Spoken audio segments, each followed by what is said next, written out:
The document still has the coffee stain on page 3. Right there, bleeding into the paragraph that lists my name, Aisha Malik, Deputy Diplomatica, Earth's Sovereign Mission, as one of the parties legally required to acknowledge receipt. I acknowledged it. I signed it. And then I said something to Ambassador Vithsar that I will not repeat here except to note that it rhymed and that the Council's court translator requested a 5-minute recess immediately afterward. That was the day Earth got evicted from the Galactic Council of Sovereign Worlds. The document is laminated now. It sits on the corner of my desk in Islamabad next to a dead succulent that somehow refuses to actually die and a photograph of the unaligned corridor's first routing map drawn on the back of a takeaway menu from a Mun Station noodle stall. 11 years of my life documented in bad handwriting and a coffee stain. But I am getting ahead of myself.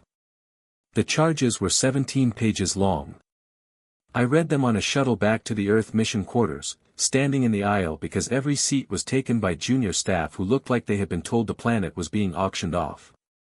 The charges were in the Council's formal language as follows: unilateral economic destabilization of protected trade zones, repeated violation of the Equilibrium Accords, and cultural contamination of 3 civilizations under Council developmental stewardship.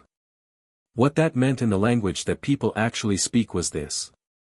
There was a species called the dovey. Small people, barely a meter tall, copper-colored skin that reflected light in a way that made them look like they were always standing in late afternoon sun. They lived on a cluster of moons in a system the Council had classified as a Tier 4 protected zone, which meant the Council had decided the Doi were not advanced enough to participate in galactic society yet, and therefore needed to be left alone to develop naturally, which in practice meant left alone to die of a respiratory infection that had been burning through their population for 6 years. The Council had a word for this. They called it developmental integrity. I had a different word for it.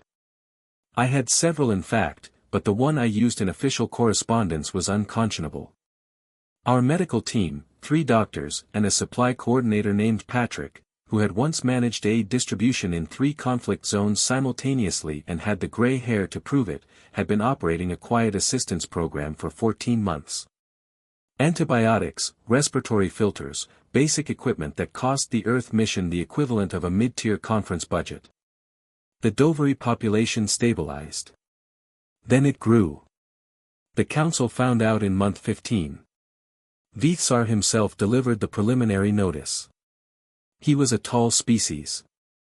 The very elongated limbs, faces that looked like someone had pressed a human face gently from behind and hadn't quite stopped in time. He set the document on the table between us with the careful precision of a man placing a weapon. "This is a serious matter," he said. "People are alive," I said. "I find that less serious." He looked at me for a very long time. "The Veth has this quality stillness that isn't calm." "Exactly. More like the surface of water above something moving underneath. The Accords exist to protect species from interference that disrupts organic development. The doves were dying. They were developing." I put my coffee down. I looked at him. I thought about the respiratory ward footage Patrick had sent me in month 2 before I approved the program.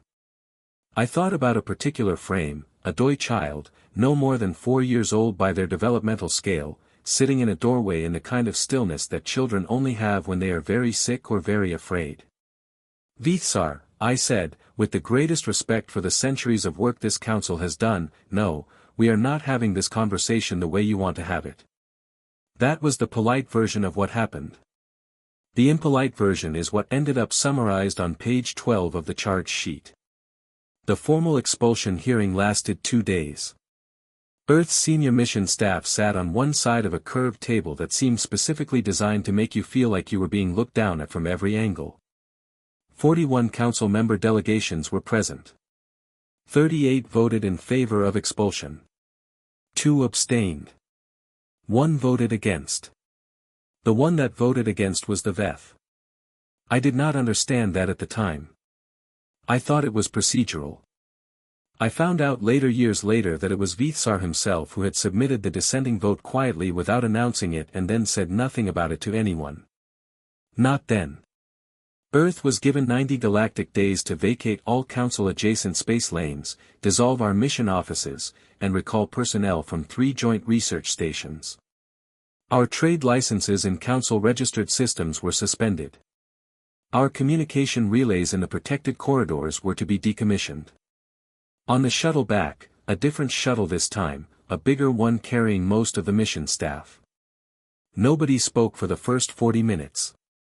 Patrick sat across from me with a cup of something he wasn't drinking and stared at the floor. "We could appeal," said one of the junior diplomats. A young woman named Claire, 26 years old, top of her cohort, who had wanted to work in galactic diplomacy since she was 12. "We could," I said. "But you don't think we should?" I looked out the window. Space outside was the specific dark that doesn't have a name in any human language because we only started spending real time in it recently. Not black, not navy, not the dark of a room with the lights off. Something older than color. "No," I said, "I don't." She waited. Everyone on that shuttle was waiting, I think, without knowing they were doing it. An appeal means we spend the next 3 years asking their permission to exist in their system on their terms inside their definition of what we should be, and maybe we win. And then we spend the next decade walking on eggshells inside a structure that was built to keep us exactly as small as it needs us to be. I picked up my coffee. It had gone cold. "No. So what do we do?" Claire asked. I had a folder open on my tablet. I had been building it for 4 years. I had started building it the first time I sat in a council chamber and watched a non-member species get denied basic trade access because their application didn't comply with a formatting standard that had last been updated in what was for them the equivalent of the Bronze Age. The folder had 14 points. "We do something else," I said. Patrick finally drank his coffee. He made a face. He looked up at me. "You already know what," he said. It was not a question. "I've had some time to think." He nodded slowly. He looked back at the floor. Then he said very quietly, so only I could hear it, "The Doveri are still alive." Yes, they were. And somewhere in that fact was the whole argument. Every page of it, every implication, every door it opened, and every comfortable assumption it burned down. The Council had a system. The system had rules. The rules had for a very long time been the only option available. We had 90 galactic days to leave. I spent the first 3 of them reading the folder. Then I spent the next 4 drafting 6 letters to 6 specific parties in 6 different communication formats because 2 of them didn't use standard galactic script. One of them communicated primarily through structured data packets, and one of them the vet I wrote to by hand in the formal long script their diplomatic tradition considered the only appropriate medium for serious correspondence. Vithsar did not reply. His deputy did. 9 days later. The reply was 3 lines. It said, "The enclosed routing information is provided for informational purposes only and does not constitute official engagement." The enclosed routing information was a map, a detailed one, of every gap in the Council's protected lane network, every stretch of unregistered space between their official corridors. I looked at that map for a long time. Then I added it to the folder. The Council thought they were ending something. They were precise about it, very thorough, very correct in their procedures.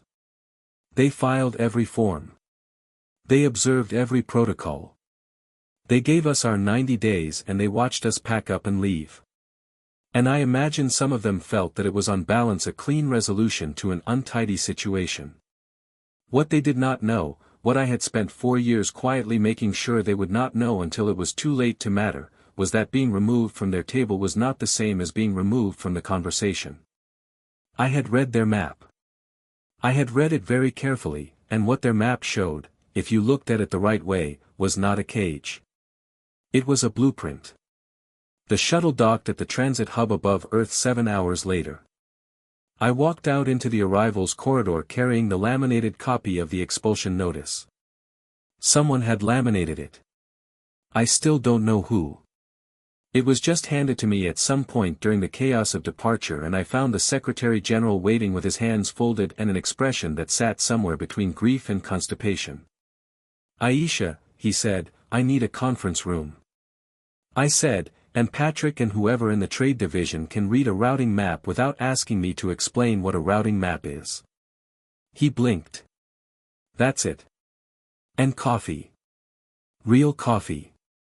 Whatever they were serving in the council building tasted like it had been filtered through procedural paperwork.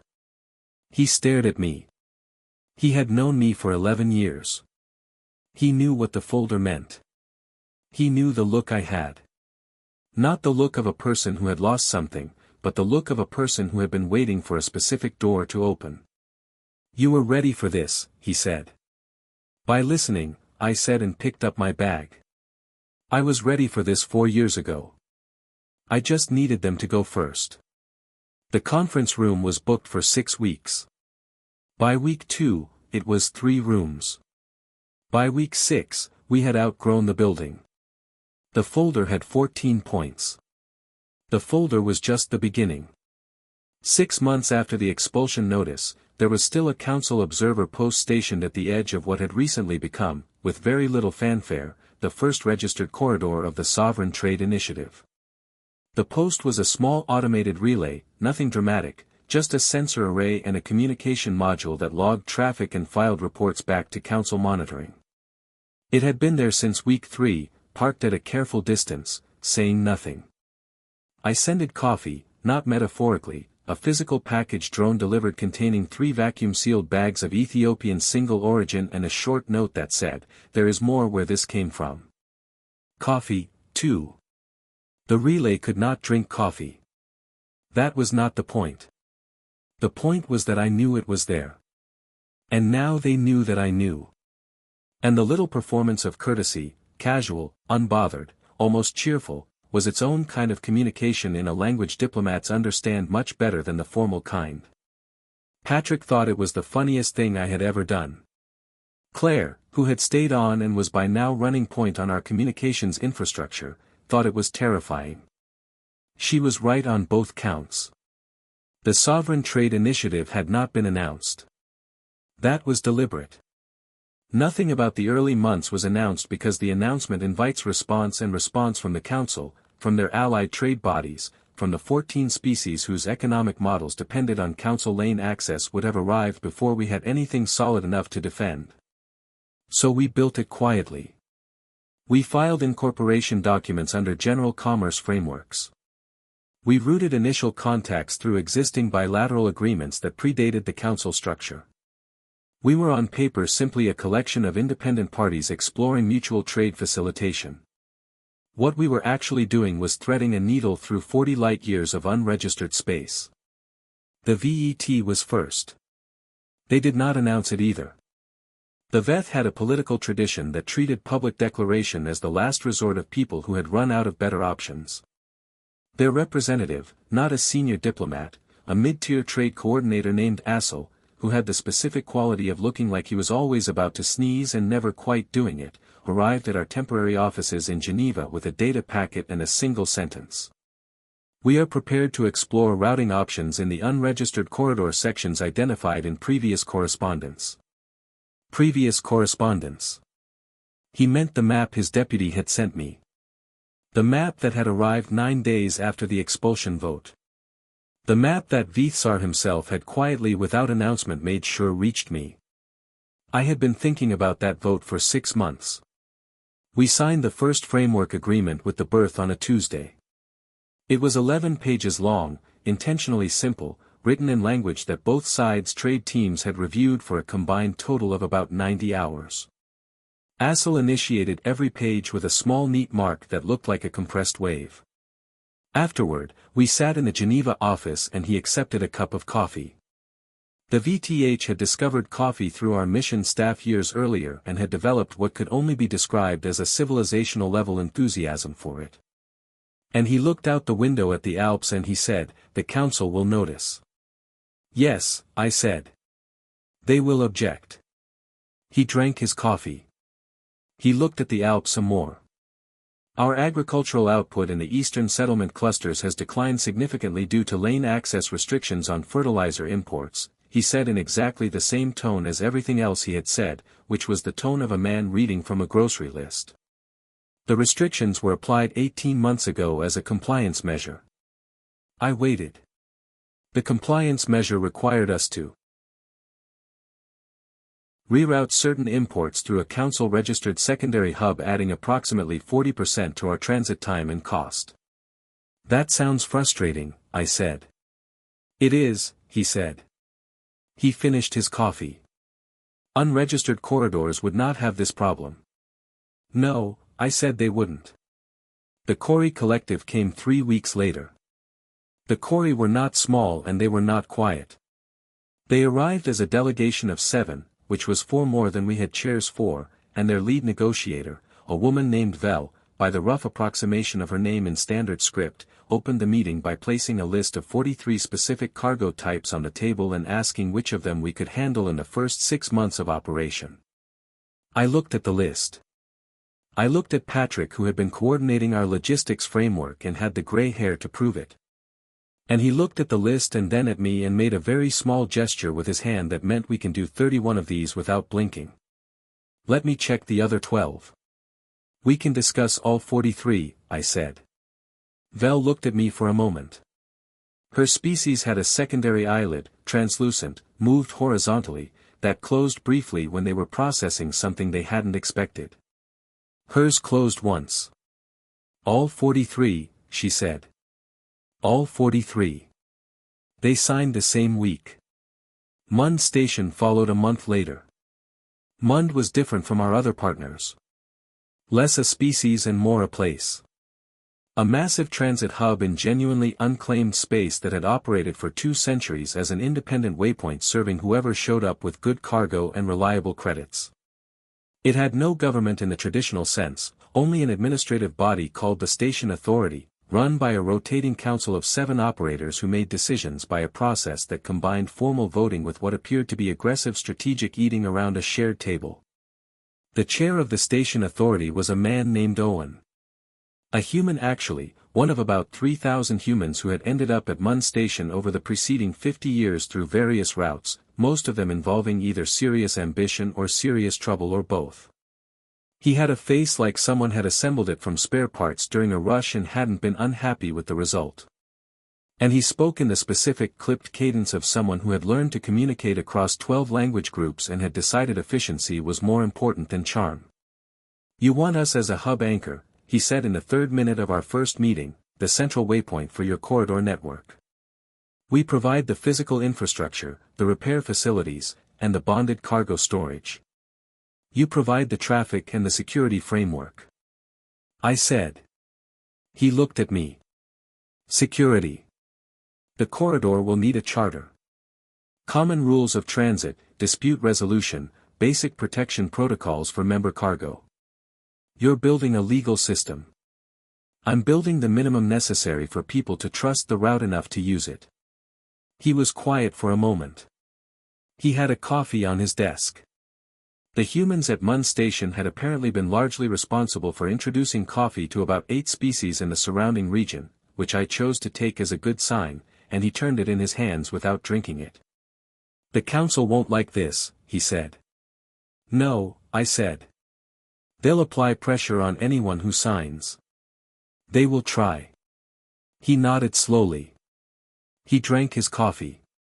He looked at the routing map I had laid on his desk, the same map refined now through 6 months of survey work and the Vest's detailed gap analysis. And he put his finger on the point where Mund Station sat, exactly where 3 potential corridors intersected, right in the middle of the most efficient route through unregistered space between the outer systems and the Council's eastern boundary. We've been independent for 200 years, he said. The Council has never loved us. I know they've tried to reclassify our status 3 times. Tried to make us apply for registration as a commercial entity under their framework. Would have meant submitting to their inspection regime, their fee structure, their routing priority system. He paused. We said no 3 times. I know that, too. So, we're not afraid of them. I was counting on it. I said. He put down the coffee. He looked at me with the expression of a man who has been playing a particular game for a long time and has just recognized someone who plays the same game. 50-year anchor agreement. He said, we retain full administrative independence. Your charter applies to traffic, not to station operations. Agreed. We want a seat on whatever governing body you build. There will be a lowercase council. Every anchor partner gets a seat. He looked at me a moment longer. Then you're going to make the GCSW very unhappy. That, I said, is an interesting way to describe my professional goals. Owen signed that afternoon. By the end of the first year, we had 11 partners. By the end of the second, we had 23. Each new partner brought their own particular combination of resources, grievances, cargo types, and institutional memory of exactly how the council system had failed them. The Dovery sent a trade observer, a single representative, young, formally dressed, who sat in every meeting and took detailed notes, and said almost nothing until the third month, when she quietly asked if the Compact's charter could include a provision for humanitarian cargo priority in emergency situations. I had already drafted it. I showed her the clause. She looked at it for a long time. Then she said in her careful standard script, our people had a fever. I know, I said. You got in trouble for it. It turned out fine. She nodded, still looking at the clause. We would like to be on the right side of this kind of trouble, she said. The Dovery representative's name was Amma. She was 22 years old. She had been forward during the worst of the outbreak. She did not say this. She did not need to. I did not say it either. I just countersigned the charter amendment and moved to the next agenda item because there was always a next agenda item and there always would be. And this was how you built things, not by making speeches about them, but by doing the next item and then the one after that until one day you looked up and the thing existed. The Council's first formal communication arrived 14 months in. It was addressed not to any individual party but to, and I am quoting directly, the parties involved in unauthorized transit activity in unregistered corridor sections adjacent to protected Council space. It outlined several concerns. It referenced the Equilibrium Accords. It used the word irregular 11 times. It did not notably use the word illegal because the Council's own legal team had clearly determined that our activities did not technically violate any registered treaty, which was something I had spent considerable effort ensuring. I read it in full. I set it aside.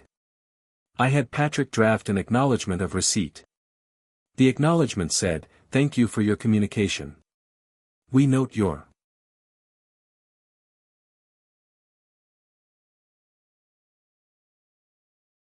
concerns and will consider them in our ongoing operations." It was 3 sentences long and it took Patrick about 45 seconds to write, which was, I thought, an appropriate ratio. Claire came to find me that evening. She knocked on the door of what had become my permanent office, a room in the MUN station administrative wing that smelled of recycled air and engine lubricant, and had a window that looked out at the docking bays where at any given hour you could see vessels from at least 9 different member species loading and offloading cargo under a common framework that had not existed 2 years ago. "They're scared," she said. "Yes. Good scared or bad scared?" I thought about this. Scared things had 2 modes. The mode where they backed down and the mode where they did something destructive. The Council was not structurally a destructive institution. It was a conservative one. Its entire architecture was oriented toward maintaining a specific equilibrium, which meant that when the equilibrium shifted, its instinct was to wait and see whether it would shift back rather than to act. We were not going to shift back. Good. Scared, I said, for now. Claire sat down in the chair across from me. She had grown considerably in 2 years. Not in height, obviously. In the other way, the way that happens when someone spends 2 years doing work that is genuinely hard and genuinely matters and has no clean instruction manual. My colleague from the old mission days, she said he called me last week, the one who stayed to work with the appeal process. I waited. He said the appeal is basically dead. The council closed 3 of the 5 procedural pathways. She paused. He sounded relieved, actually. He's not wrong to be, I said. She looked at me. You knew the appeal would go nowhere. I thought it was likely. So, you were building this while they were still hoping the appeal would work. Claire, I said, I was building this the day we got on the shuttle home. I was building it in my head for 4 years before that. She was quiet for a moment. Outside, a Cory cargo freighter was docking. It was enormous. The Cory did not believe in small vessels, and it moved with the slow, patient grace of something that had been engineered to carry a great deal and was entirely comfortable with its own weight. What happens when they stop being scared and start being angry? She asked. Then we have 31 member partners, a functional trade network, a legal charter, a defense protocol, and enough economic interdependency that being angry at us is the same as being angry at their own supply chains. She thought about this, that's either brilliant or terrifying. By listening, I said, those are not mutually exclusive. She almost smiled. She looked out the window at the Coronet freighter, settling into its dock with the gentle finality of something that had arrived and intended to stay. Daniel called it the human nervous system of unaligned space, she said. Daniel was our logistics coordinator, 26, sharp as anything and prone to saying things that were more accurate than he probably intended. I know I'm going to correct him. To what? I looked out the window. The freighter was fully docked now. On the loading deck below, I could see crew members from 3 different species coordinating the offload, gesturing, checking manifests on shared data pads, doing the ordinary, unremarkable work of moving things from one place to another under a set of common rules that everyone had agreed to. A spine, I said. Claire looked at the docking bay. She nodded slowly once. Yeah, she said. That's better. The council's second communication arrived 6 weeks later. It was longer. It used the word irregular 14 times. It also, for the first time, requested a formal dialogue on the matter of corridor management protocols. I read that line 3 times. Then I forwarded it to Owen and Assel and Vel and Amma and the other 27 members of what was by then no longer being called the Sovereign Trade Initiative by anyone except its founding documents.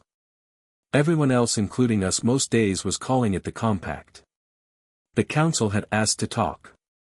We wrote back that we would be happy to discuss the matter. We were after all reasonable people. We just were no longer operating inside their definition of what reasonable people were permitted to do. 7 years. I know that sounds like a long time. In some ways, it was 7 years of corridor disputes, charter revisions, 3 separate arbitration cases between member species, 1 near-catastrophic misunderstanding involving Cory cargo classifications and MUN stations, storage protocols that Patrick resolved through what he later described as a combination of careful logic and very good snacks. In other ways, 7 years is nothing. The Council had existed for 300. The trade networks it governed had been running for longer than most of our member species had possessed interstellar travel. You do not displace 300 years of institutional weight in 7. You just make enough of it irrelevant that the rest has to pay attention.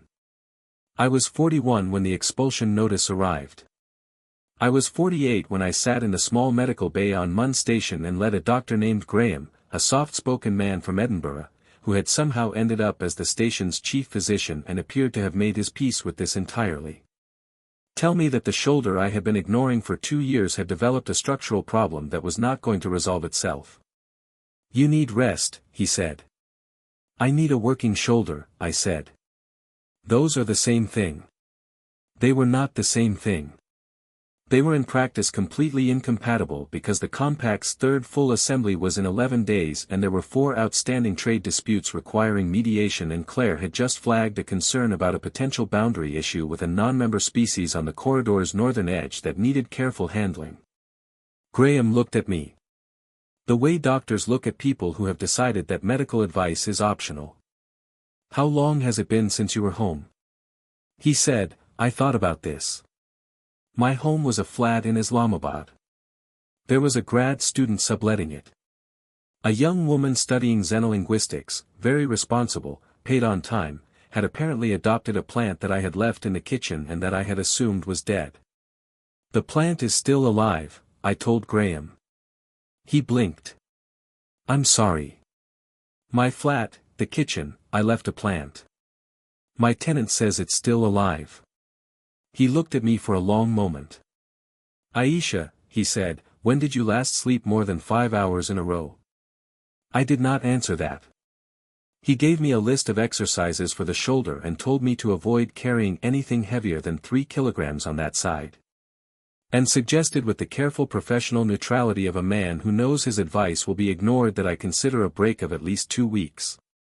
I thanked him and went back to the assembly preparation. The shoulder was fine mostly. The assembly itself was the largest the compact had held. 12 observer parties, and 3 council-adjacent species attending in an unofficial capacity that everyone present understood perfectly well was not unofficial at all. They had come to see what we were to measure the room, so to speak, to count the chairs. There were a lot of chairs. I watched the delegations file in from the gallery above the main chamber.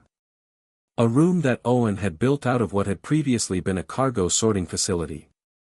High ceilings, raw structural supports, every surface covered in a patchwork of materials sourced from member species because nobody had wanted to spend money on unified decor when there was infrastructure to fund. It looked honestly like something built by committee over a long period of time by people who cared more about whether it worked than whether it was beautiful. That was because it was. Alma was there leading the Discovery delegation now. She had been promoted twice in 3 years, which did not surprise me. The Veth contingent arrived with Assel at their head, still looking as though he was perpetually about to sneeze. Vel from the quarry came in last, as she always did, moving with the particular energy of someone who treated every entrance as mildly inconvenient and slightly beneath them.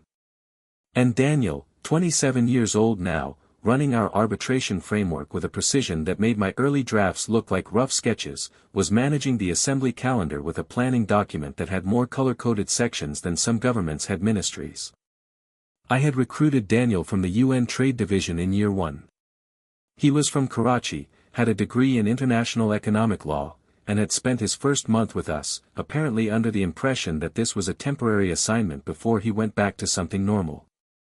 By month 3, he had redesigned our cargo dispute protocol from scratch and submitted a 40-page analysis of potential corridor expansion routes that I had subsequently used almost verbatim in 2 council-adjacent negotiations.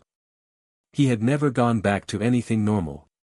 He found me in the gallery before the assembly opened and stood next to me looking down at the delegations.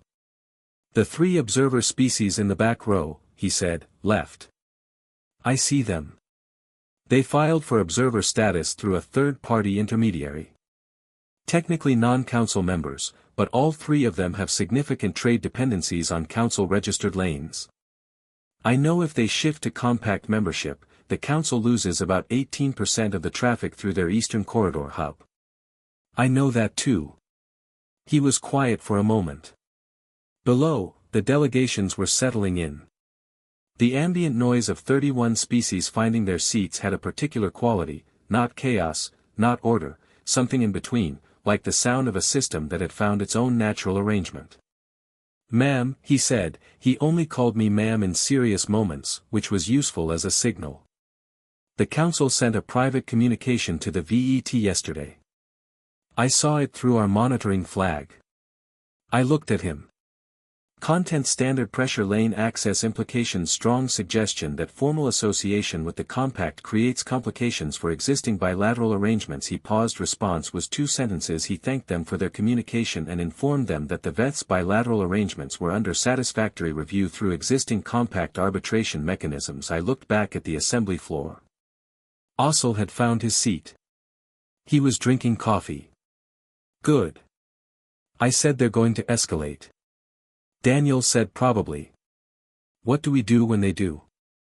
I watched the assembly, all those delegations, all those chairs, the raw structural supports overhead, the patchwork walls, the arbitration court that Daniel had built, the cargo priority protocol that Amma had asked for, the routing maps that Owen had helped refine, the trade agreements that Claire had negotiated and Patrick had supplied, and 100 other people had built piece by piece over 7 years in conference rooms and shuttles and badly ventilated offices on 3 different stations. "We keep building," I said. He nodded. He looked at the assembly floor.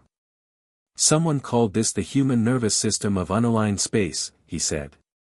I said that actually early on. "I know. I told Claire it was wrong." "What is it then?" I looked at the chamber, at the patchwork walls, at Alma and Assel and Vel and Owen sitting in the same room under a common charter, solving common problems, planning common futures. "A spine," I said. He thought about it. "Yeah," he said. "That's better."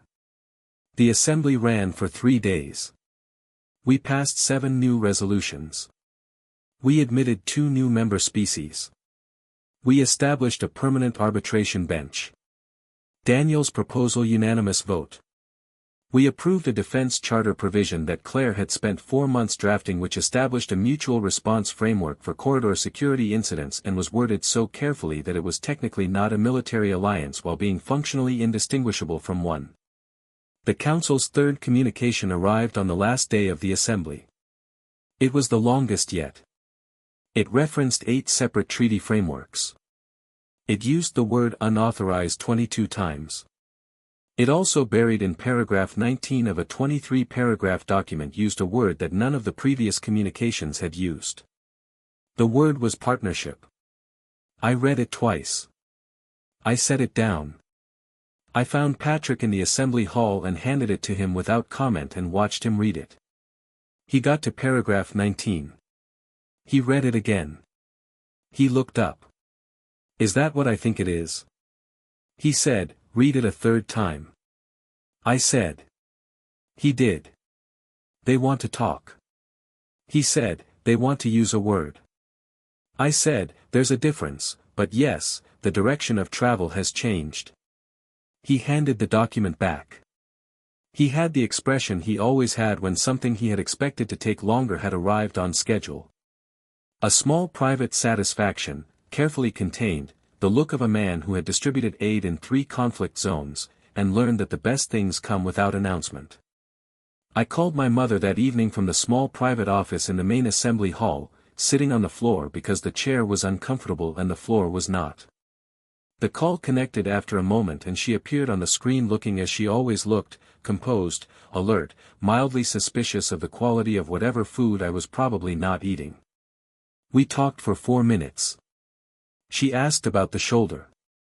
I said it was fine. She asked when I was coming home. I said soon. She looked at me the way she had looked at me my entire life. Which was the look of a woman who had raised someone she understood completely and that this had never once been a comfort. "Aisha," she said. Soon I said, "I mean it." She was quiet for a moment. "The plant is still alive," she said.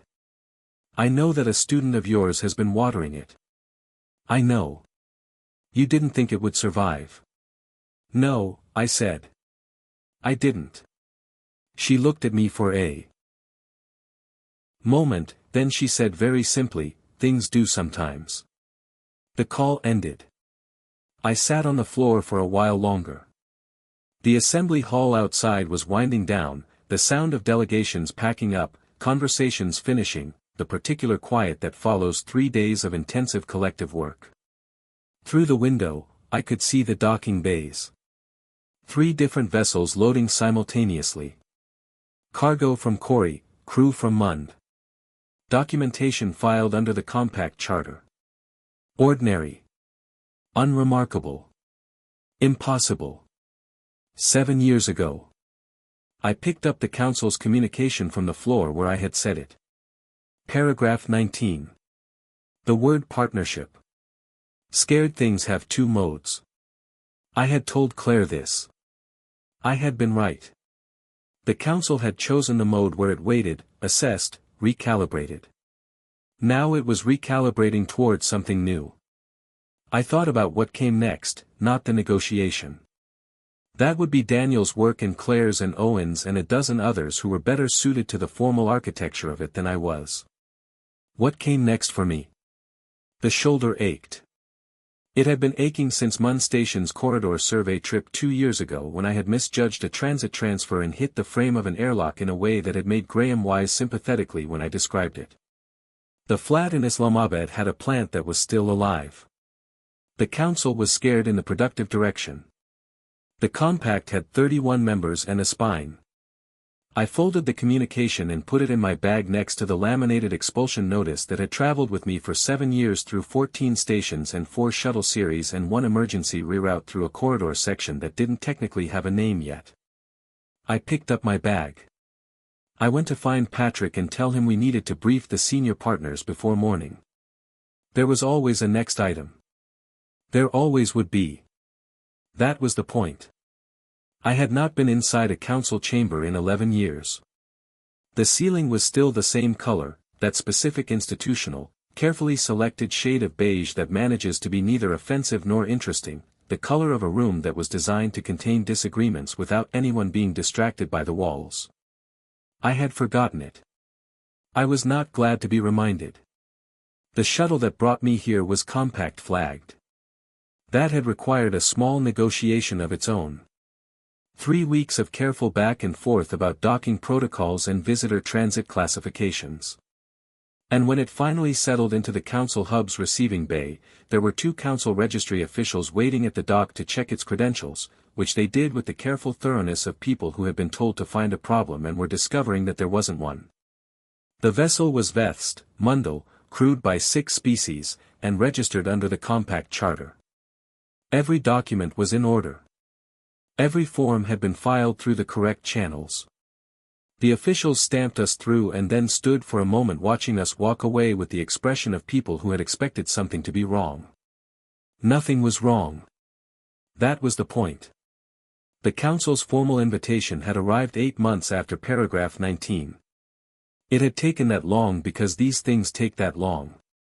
Because institutions of 300 years do not pivot in a week, and because there had clearly been significant internal debate about the precise wording of an invitation to a party you had formally expelled 11 years earlier.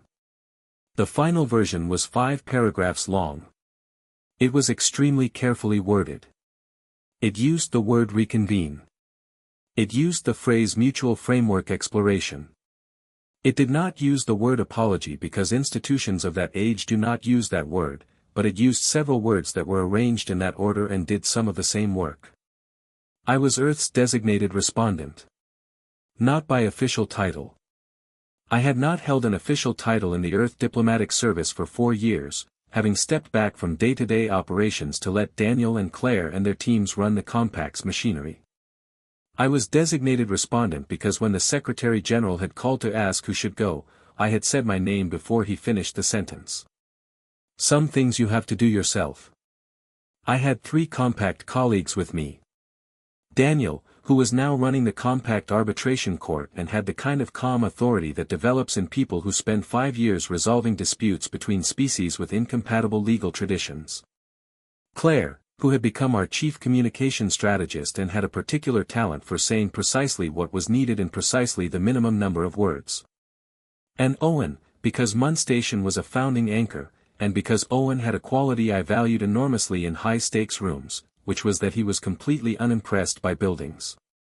Also, Assel and Vell had insisted on attending as compact observer representatives, which meant the council chamber had for the first time in its history 3 sitting non-member parties in the observer gallery. This had required another small negotiation. We had not moved on it. The chamber was full. 41 delegations, every council member present, which itself communicated something. This was not a routine session, not a procedural meeting, not the kind of gathering where you send a mid-tier representative to hold your seat. They had all come. They wanted to see. The observer gallery had 17 seats, all occupied. Vithsar IV was the presiding ambassador. He was 34 years old by VTH reckoning and looked like a younger, sharper version of the grandfather whose name he carried. The same elongated frame, the same careful stillness, the face that held its expression with the discipline of someone who had been trained from childhood to negotiate in rooms like this one. He had filed the dissenting vote on our expulsion, as I had eventually discovered, not his grandfather. He was 12 years old. He had done it under his grandfather's proxy authorization, which the old man had apparently signed without being told specifically what for. I had thought about that for a long time over the years. The deliberate ambiguity of it. The way a dissenting vote filed quietly with no announcement by a 12-year-old under his grandfather's authority created a kind of record that could mean nothing or could mean everything depending on what happened next. He read the formal invitation terms aloud, the standard opening, the procedural framework for the session, the listed agenda items, re-engagement protocols, mutual framework exploration, pathway discussions for Earth's potential readmission to the Council under revised terms. He finished reading. There was the specific silence of a room full of beings waiting for a response. And then I laughed. Not a short laugh, not a polite, controlled diplomatic laugh. The kind that starts somewhere in your chest and takes a moment to make up its mind about whether it is going to embarrass you or simply define you and then makes its decision without. Consulting your professional judgment. 11 seconds. I know because I checked the room recording afterward. In 11 seconds, I observed the following. Daniel to my right very carefully placed both hands flat on the table in front of him and looked at the ceiling. Claire to my left wrote something in her notes. Owen beside her did nothing at all because Owen was Owen. In the observer gallery, O's secondary eyelid did a very fast horizontal pass. Vel appeared to be counting something on her fingers. Vithsar 4 wrote something down. I stopped. I straightened my jacket. I looked at the chamber of 41 delegations, 17 observers, 300 years of institutional gravity pressing on the air. Thank you, I said. We will need to consult our partners. Our partners? I let that phrase sit in the room. It sat the way things sit when they carry weight. Not loudly, not dramatically, just present, taking up the space it needed to take up. Vithsar 4 wrote something else. I was fairly certain I knew what it said. Something like she said our partners underlined. He was thorough. His grandfather had been thorough. It apparently ran in the family. One of the other ambassadors, the Durith representative. A species with 4 sets of arms who used 2 of them for communication in their own language and 2 for everything else made a gesture with the upper set that our translator flagged as equivalent to clearing a throat. Deputy Malik said the Durith ambassador. His name was Sarah, and he had been in council service longer than I had been in diplomatic service, which I knew because I had read every file available on every person in that room before stepping onto the shuttle. Ambassador Sarah, I said, the Council's invitation specifies readmission discussions. Earth's current status as an expelled party means the procedural framework for this session is already established. I understand, I said. The Compact's observer presence in this session is therefore somewhat irregular. I looked at him. He was not wrong. It was irregular. It was irregular because when the Council had issued the invitation, I had written back and said we would attend on the condition that Compact observer representatives were permitted gallery access. And the Council had agreed to this because the alternative was us not attending at all, and not attending at all was not a position they could afford. I knew they could not afford it because Daniel had spent 3 months running an economic analysis of what happened to the Council's lane traffic and associated revenue if the Compact's observer status expired and we redirected our member traffic to alternative routes. The number at the bottom of that analysis was not a comfortable number. Our partners have an interest in the outcome of these discussions. I said their presence is in our view appropriate. Sarah processed this. His upper arms made a shorter gesture. Earth's readmission would require, he said, dissolution of external arrangements that conflict with Council membership terms. The Compact's charter as currently structured contains provisions that would require revision. Yes, I said, we understand the Council's position. Do you dispute it? I don't dispute that it is the Council's position. A small pause. Several delegations registered something. I could read about 9 of them clearly, and what I read was the specific expression of parties watching a negotiation and trying to determine which direction the weight is about to move. "We are prepared," for said, speaking for the first time since the opening protocol, to hear Earth's position on the framework. "Thank you." I said. "Our position is as follows." And then I laid it out calmly, clearly, without drama, in simple language that the translators could handle cleanly. Earth's position was not readmitted under existing terms. Earth's position was observer status at the Council, full access, full communication rights, participation in relevant discussions, while the Compact retained complete legal sovereignty and operational independence. Council lanes to open to Compact members on equal partner terms, not subscriber terms. A joint coordination framework for corridor management, mutually governed, not readmission, partnership, a different word, a more accurate word, a word that meant something different, position at the Interstellar Commerce Faculty at Edinburgh. Full professorship. Owen put in a word apparently. I looked at the mirror. "That's a good position." "It is." He said. I turned it down. I didn't say anything. "There's too much left," he said simply. "The Northern Corridor boundary issue, the 3 pending arbitrations, the new member application from the EY system." A pause. "The Edinburgh faculty can find someone else. There's only one Compact." I looked at the mirror for a moment longer. Then I picked up my bag and went back into the corridor. The second session began with Vithsar 4 reading a prepared statement.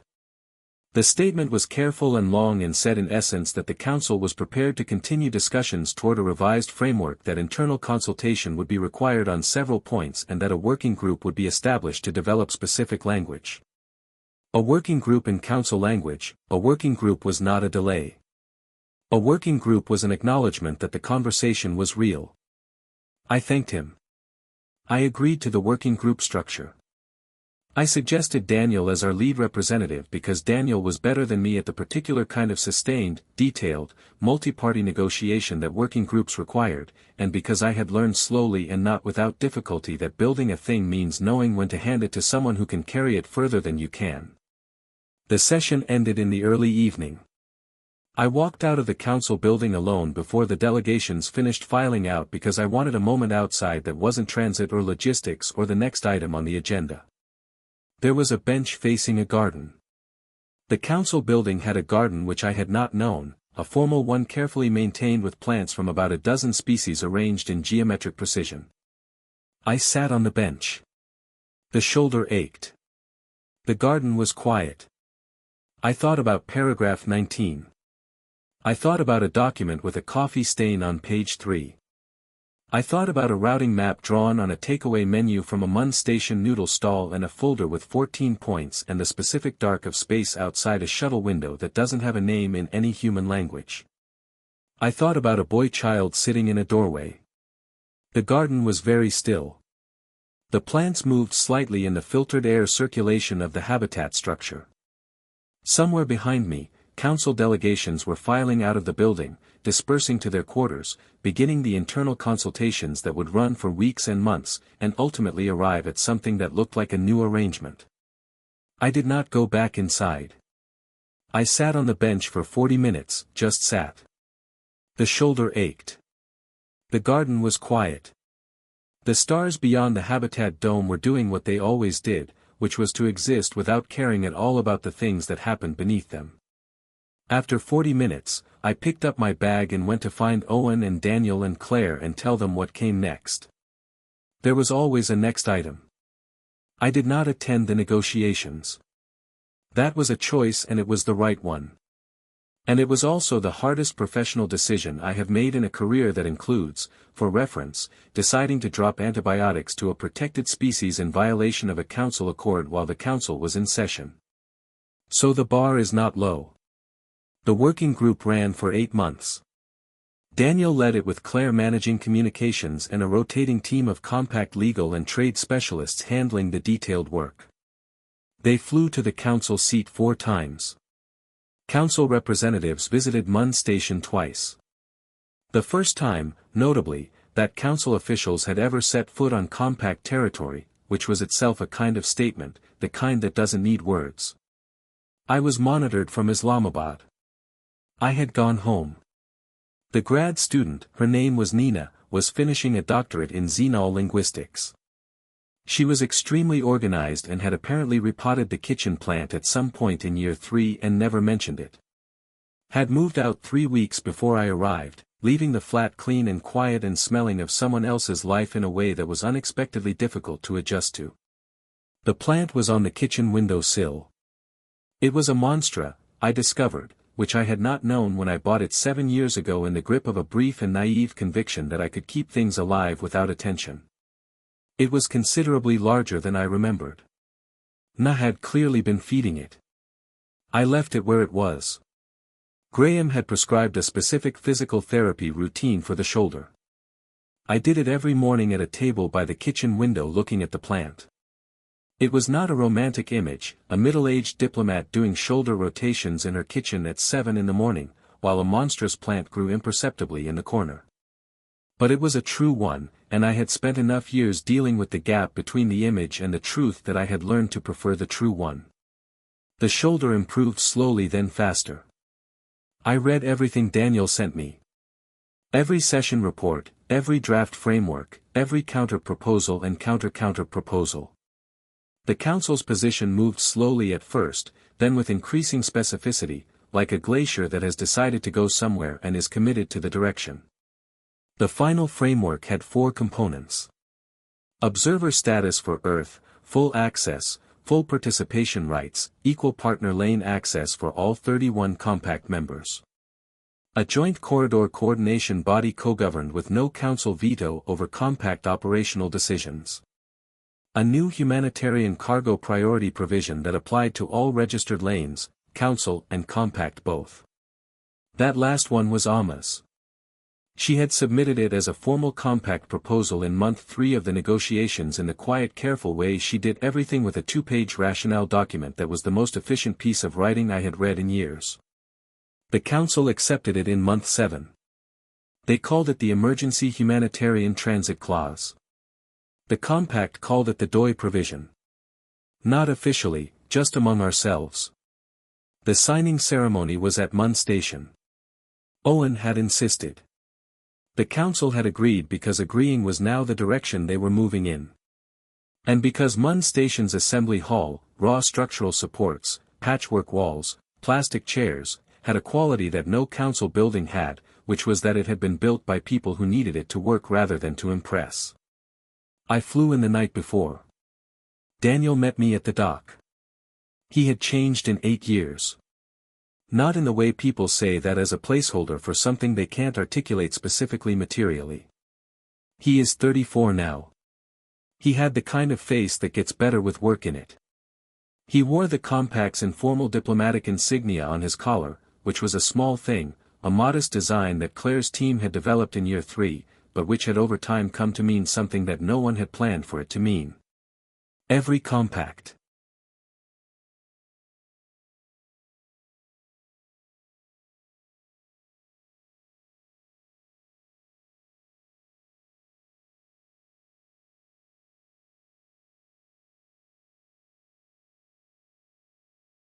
Representative who wore it was recognized by it. 31 species knew what it was. He handed me a coffee. It was exactly right. He had known me for 8 years. He knew how I took my coffee. "How is the shoulder?" he asked. "Better," I said. "Graham will want to check it." "Graham can check it after the ceremony." He nodded. He walked with me down the corridor toward the assembly hall. Through the walls, I could hear the ambient sounds of the station at capacity. More vessels docked than at any previous assembly. Delegations from 31 members and 12 observer parties and the council's official representatives, all in transit or settled or preparing for tomorrow. The Northern Corridor boundary issue resolved, he said in the tone he used for things he considered important but was packing carefully. The arbitration panel ruled last week. Fair outcome. Both parties accepted. Good. The ETH's application is through preliminary review. We'll vote at the next assembly. Good. The Edinburgh faculty called again. I looked at him. I told them I was busy, he said indefinitely. We walked in silence for a moment. The station sounds moved around us. The low hum of systems, the distant echo of loading bays, the specific quality of a place that is always in motion, always moving things from one location to another, always in the business of connection. Daniel, I said, ma'am, you built this. He looked at me. He had the expression of someone about to disagree, which I preempted. You and Claire and Owen and Alma and Patrick and 40 other people who were in this for 8 years. You built it. He was quiet for a moment. You made the folder. He said the folder was a beginning. Everything has to begin somewhere. We reached the assembly hall. The doors were open. Inside the hall was set for tomorrow. The same raw ceiling, the same patchwork walls, chairs arranged in the formation Daniel's team had designed for a mixed species assembly of this size. At the front, a long table for the signing. It looked like what it was, a room that had been built for a purpose and had served that purpose and was about to serve a larger one. I stood at the door for a moment. Go sleep, Daniel said, for more than 5 hours. I will. I'll see you at 7. He went back into the logistics of the evening. I walked to the small office that had been mine for years, the one with the window looking out at the docking bays. I sat down. I put my bag on the desk. I did not take out the laminated document. It was there. It was always there. It had traveled with me to 14 stations and 4 council-adjacent territories and 1 negotiation session where I had laughed for 11 seconds in front of 17 delegations, but I left it in the bag. The ceremony the next morning ran for 2 hours. The council's senior ambassador read the framework terms aloud. Each compact member representative signed. The council representative signed. Ole signed with his small, neat, compressed wave mark. Vel signed last among the compact members. In the unhurried way she did everything, as though she was granting the document permission to matter. I was not signing. This was not my signature moment. I was in the gallery. There was a reception afterward in the assembly hall. The chairs had been moved back. A long table of food and drinks arranged along one wall. Items from compact member species. A deliberate mix, the kind of buffet that requires 5 translations and 3 separate preparation areas and is always somehow better than it has any right to be. A young woman found me at the edge of the room. She was not someone I recognized immediately. She was from the Corey Collective, the copper-tinged skin, the particular way they held their shoulders. And she was perhaps 20 years old, wearing a compact trade coordinator badge. She stood in front of me and said in an order that was careful and deliberate and slightly formal in the way that second languages always are. You are Aisha Malik. I looked at her. I am. She said something that I had to ask her to repeat, not because I hadn't heard it, but because I wanted to be sure I had understood. She repeated it in the same careful Urdu. And what she said was, I was born at Mun Station. My parents came here through the corridor in year 2. My mother was in medical care here when I was born. She paused. She said the doctors here were good from many places. I stood with that for a moment. The station sounds around us. The reception 31 species in a patchwork room. What is your name? I said Priya. She said, where did you get the ordo? I said, station school, she said. We learned 4 languages. I chose this one. She paused. It felt important. I looked at her. 20 years old. Born at Mun Station in year 2 of the corridor when the whole structure was held together by 14 agreements and Daniel's color-coded planning document and Patrick's very good snacks. It is important, I said. She smiled. The Corey expression was different from a human smile. The lines of it ran differently, but the quality of it was the same. Then she said in English, now, thank you for the beginning. She moved back into the reception.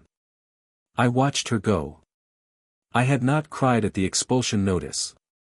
I had not cried in the shuttle home. I had not cried when the compact reached 31 members or when the council sent its paragraph 19 or when Vithsar 4 read the invitation in that beige chamber, and I laughed for 11 seconds. I cried quietly at the edge of a reception in a patchwork room on a station in unregistered space while 31 species ate food from each other's worlds and Daniel talked to a council representative in a corner and Claire managed 4 conversations simultaneously with the ease of someone who had been doing this for 8 years. I did not explain it to anyone. I did not need to. I went back to Islamabad 3 days later. The flat was quiet. The monster was on the window sill. I made coffee and sat at the kitchen table and did not open my bag and did not check messages for 2 hours, which was the longest I had gone without checking messages in 8 years. Then I opened my bag. I took out the laminated document. I set it on the table. Coffee stain on page 3. My name on the acknowledgement line. 11 years of consequence folded inside 17 pages. I looked at it for a long time. People keep trophies for things they win against someone. That is the common understanding of the word. A trophy means a defeat, a conquest, something taken. This was not a trophy. The council had removed us from the table. They had done it correctly by their rules with proper procedure and 90 days notice and a laminated document. They had expected us to appeal or to diminish or to return on their terms when the exile became untenable. We had done something else. We had not built another table. We had not demanded a seat at theirs. We had built the room that their table was going to have to exist inside. And then we had invited everyone in. And then we had waited patiently, incrementally, item by item until the room was real enough that the people inside it could not be argued with, only partnered with by listening.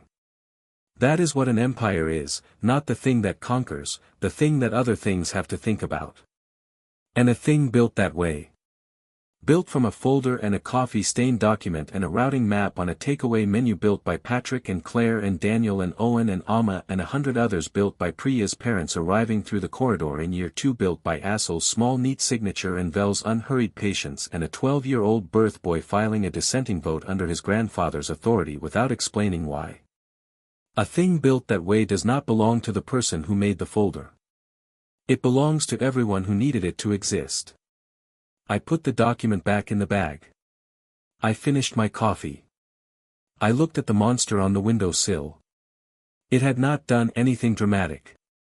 It had simply grown in the direction of available light steadily, season after season, while everyone around it lived their lives and paid it no particular attention. And here it still was. I went to water it.